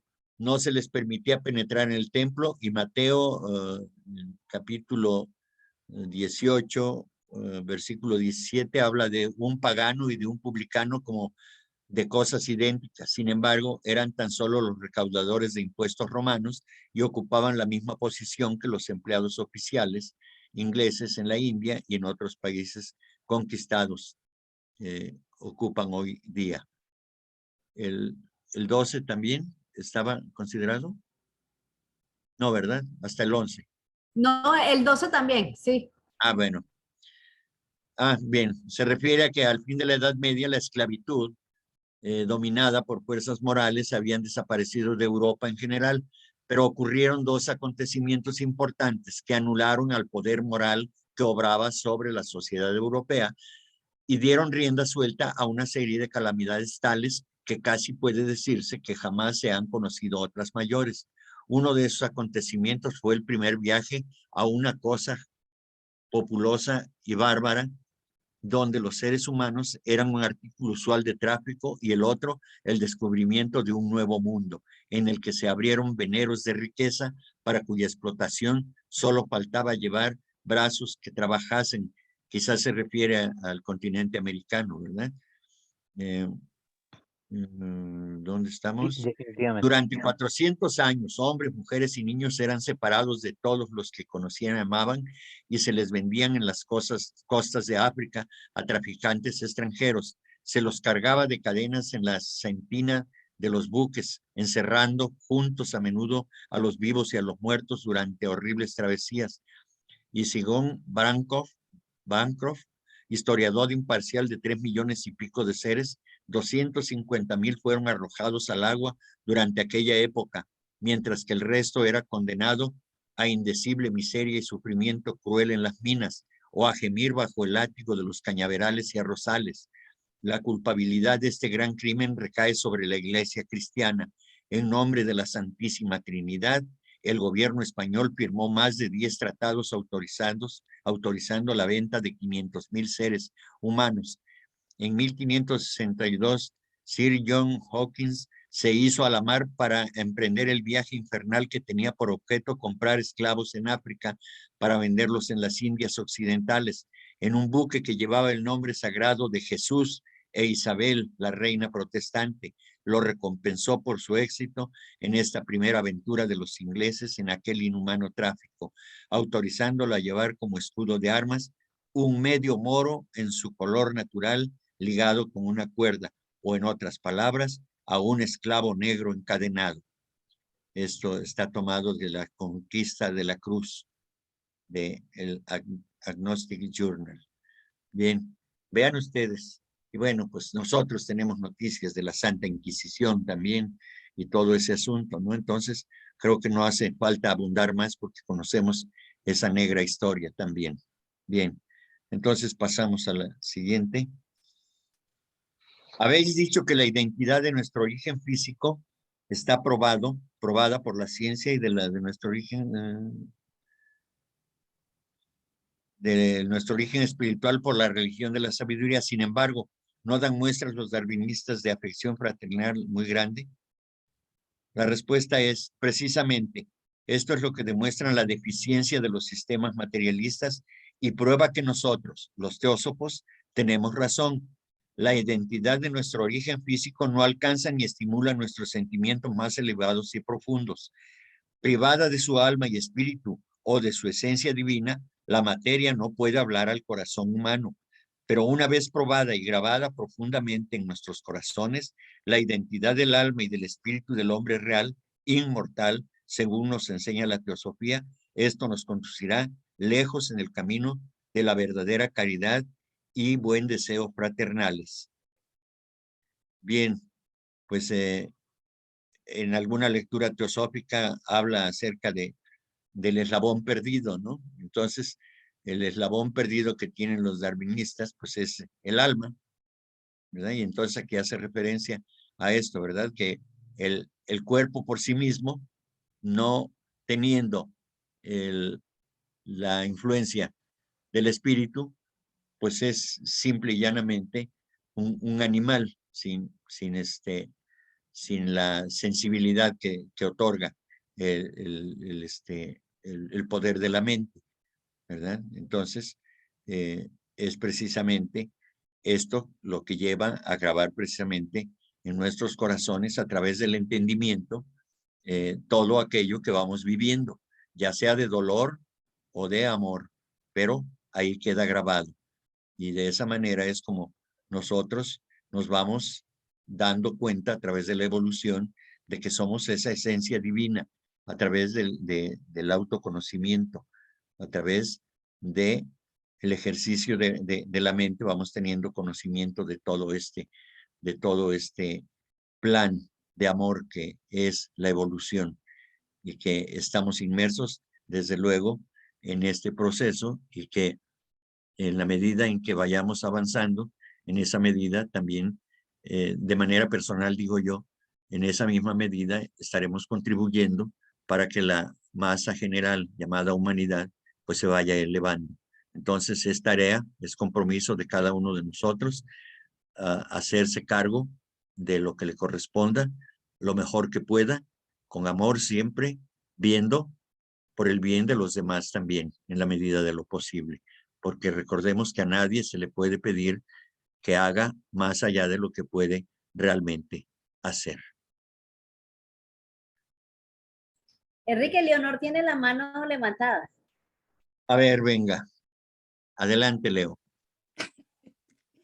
Perdón, voy a meter otra vez mi choclo, pero ahí sí tengo una duda. No, el choclo no, yo creo que el cucharón. No, olvídate, pero un cucharón, una pala completa. Pero Adelante, de veras, Leo. voy a meter una pala completa. Ahorita Sí. que hablaste del alma, Sí. que el alma de Darwin, el eslabón perdido de Darwin es el alma. Sí. Pero tenemos que entender, o sea, yo allí me puse a pensar, ¿no? Pero aún de Darwin, ¿no? Que habló de que defendemos de los animales. Entonces él, viéndolo bien, está tomando el alma de los animales, está tomando en cuenta el alma de los animales, el alma de todas las cosas. Y estaba yo preguntándome, ahí sí que me entró la duda, en el Alaya están todas las almas de todo lo que nosotros tenemos manifestado desde el átomo hasta, ¿cómo se llama? Hasta los budas. Hasta los budas, ¿cómo se llama? De compasión y los que les llaman egoístas que se van a otros mundos. Pregunto. Sí, sí, claro. En Alaya estamos todos, es decir, el alma universal. ¿Sí? Es ahí donde todos estamos contenidos. Y todos, dice la enseñanza de la doctrina secreta, ¿no? Es triste que teniendo Alaya no obremos en consecuencia, es decir, tenemos esa divinidad, esa alma universal, el poder de esa alma universal, y no lo ejercemos, ese poder. Pero claro, es comprensible a la luz de lo que estamos estudiando, que no lo hacemos porque estamos todavía en penumbras, ¿sí? Nosotros, los que de alguna manera estudiamos estas materias, pues estamos vislumbrando esa gran luz que además está dentro de nosotros, ¿verdad? Estamos descubriendo que está dentro de nosotros y que le estamos dando valor de alguna manera. Con problemas y con los obstáculos que tenemos, pero estamos haciendo algo. Es decir, no es que yo quiera enaltecer a nadie en lo personal, ni a todos en general, pero quienes se dedican a servir para difundir estos conocimientos y no cobran un centavo, es que están impulsados por ese espíritu, por ese alaya, por esa gran alma universal que contiene todo el amor en sí misma. Y es eso lo que nos impulsa realmente.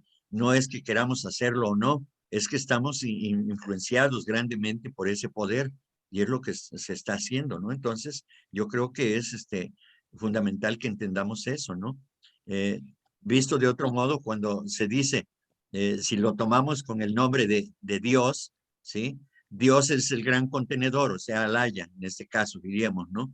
Pero también es el gran contenido porque está en nosotros, mora en nosotros y somos esa alma. Entonces, en la medida que vayamos aclarando nuestra percepción acerca de nuestro yo interno, pues en esa medida nos iremos empoderando cada vez más. Consecuentemente, pues tendremos que obrar para que esto se pueda volver una realidad, no solamente tenerlo en el concepto, porque es muy bueno conceptualizar, pero hay que practicarlo para que el concepto se vuelva una realidad. Eso es lo que yo creo. Sí, de lo que quería yo hacer hincapié es que precisamente, como tú dices, ese Dios o es todo, pero es todo. Claro. Es el alma del planeta, es el alma de todo lo manifestado en el planeta, Sí, que es la misma alma de cada uno de nosotros. Entonces claro. tenemos que hacer esta conciencia, hacernos conscientemente conscientes de que cuando hablamos de fraternidad, estamos hablando de que somos uno y lo mismo, Claro. de que hablamos de conocimiento de ciencias, religiones y demás, porque sí necesitamos conocer, para eso estamos aquí en la tierra, o sea, buscar ese conocimiento o ese estudio para conocer y llegar a la sabiduría, como dicen, entender y llegar a la sabiduría. Entonces, eh, este muchacho que habló de Kabbalah, o sea, eso es parte de lo que tenemos que subir del conocimiento al entendimiento y a la sabiduría. Entonces, esa es una de las cosas que tenemos que llegar a entender, que es el segundo objetivo de la sociedad teosófica, y encontrar los poderes latentes de la naturaleza del hombre o de Dios, se puede decir, porque en el hombre está Dios y está en todo, y es la naturaleza misma por parte de nosotros. Entonces, eso es lo que tenemos que hacer conscientes de todo esto que nos está diciendo, que nos habla de las religiones, etcétera, etcétera, etcétera, pero es la religión de la sabiduría la que estamos aprendiendo. Claro. Muy bien, Leo. Gracias. Catalina, por favor. Hola, casualmente referente a lo que estaban diciendo de específicamente Darwin, creo que también Darwin ha sido muy descontextualizado durante bastantes años, ¿sí? Para comenzar, sí, efectivamente era una persona muy materialista y se consideraba ateo, pero creo que porque en esa época la religión se veía hacia afuera, es decir, un Dios que está afuera.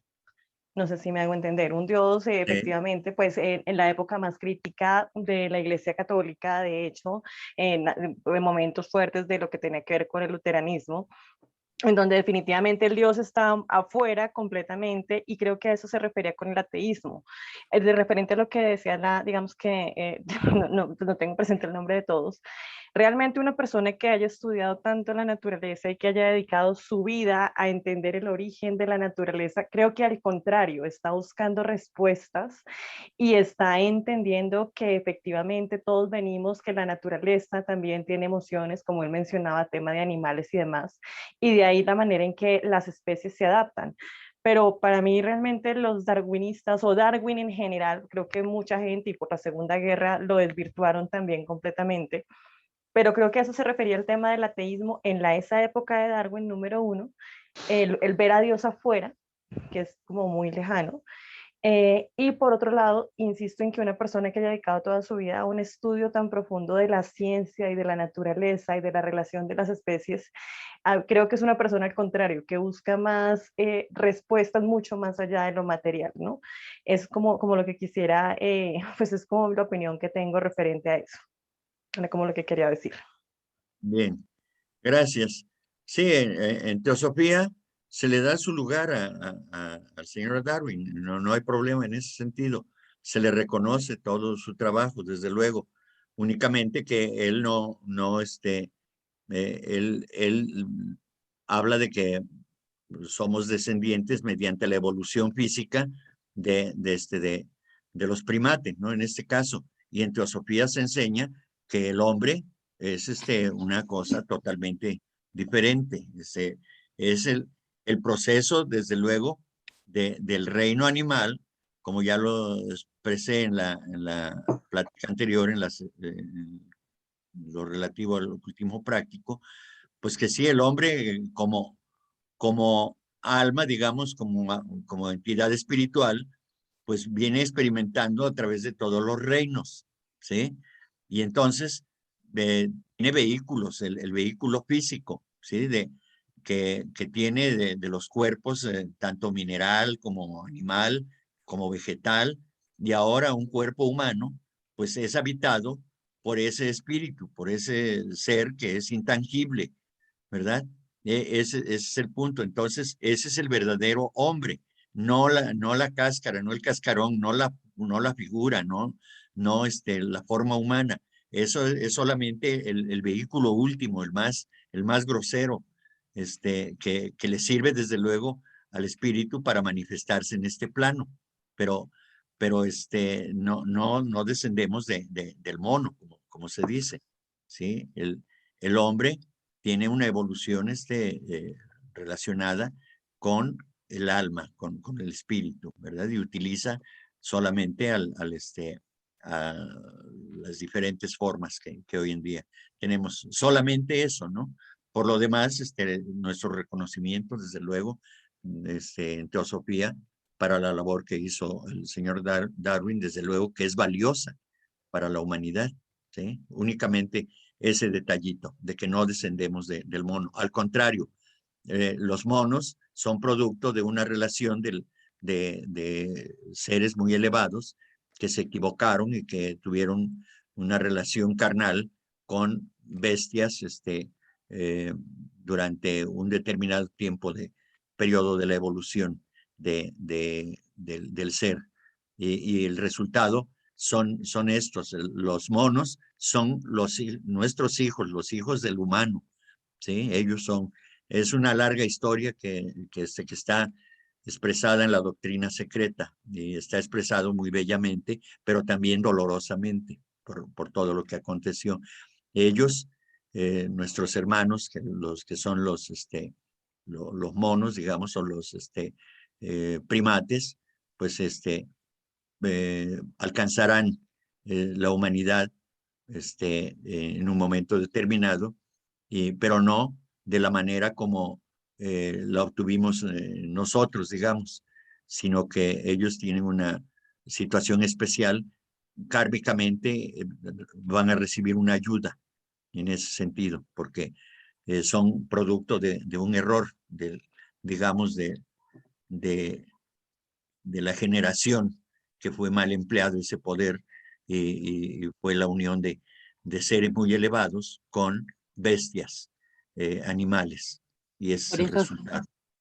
Perdón, por eso estamos pagando nuestro karma nosotros, porque fuimos esos. Fuimos nosotros los generadores de esa raza, semi-animal, semi-humana, ¿verdad? Así es. Bien. Bueno, continuamos entonces. Ya son las 9. Ah, sí, a ver qué hora es. Pues yo creo que aquí lo dejamos hasta, ¿en cuál nos quedamos, Caro? Quedamos aquí más como explica la teosofía en el origen común del hombre. Ah, ok, perfecto. Muy bien.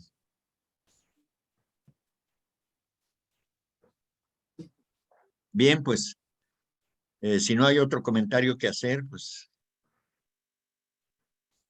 les agradezco su asistencia, su presencia, su participación, aún aquellos que no se expresaron verbalmente, también son tomados en cuenta porque también están aquí actuando a través de sus pensamientos y eso nos fortalece a todos los que tratamos de explicar aquello que viene en los textos y que de un modo u otro pues nos hace partícipes a todos, nos da fuerza, nos da la posibilidad de continuar estudiando, preparándonos para hacer más claro este conocimiento, estos textos. De eso se trata. He de decir que, sin embargo, que la mía no es la última palabra, es mi punto de vista personal, es lo que yo entiendo, es lo que yo percibo. Y si alguien tiene una percepción diferente, también puede expresarla y no nos vamos a enojar, porque de eso se trata, de que podamos confrontar nuestras ideas y de que vayamos aclarándoles. A veces dicen que de la discusión, de esas sombras, de esa oscuridad, pues emerge la luz, ¿no? Entonces de eso se trata, porque aquí no tratamos de imponer nada a nadie, solamente son nuestras percepciones, es lo que nosotros percibimos, entendemos, comprendemos y lo manifestamos, pero no es la última palabra, desde luego, es un simple punto de vista. ¿Sí? Desde luego que sabemos que cada palabra, cada frase expresada tiene peso y que en algunos pues les afectará de un modo o de otro. Nuestro deseo es de que el efecto que tenga sea positivo, ¿verdad? Pero necesitamos participar todos, es decir, no opinando si no quieren, pero sí dándole una dirección a lo que vayan comprendiendo y si están de acuerdo con nosotros o con los textos más que con lo que opinemos, pues eso es valioso, eso es bueno, que vayan forjando en su mente, en su corazón, un concepto y que traten de ponerlo en práctica. Desde luego que la invitación es que, de acuerdo a los preceptos o al contenido, pues se habla de cosas buenas y entonces que se realice en esa misma medida, en ese mismo sentido, por lo bueno, por lo elevado, por la búsqueda de la superación de la humanidad. Recordemos que si uno cambia, pues cambia todo. ¿Sí? Para eso estamos. Y una disculpa por mis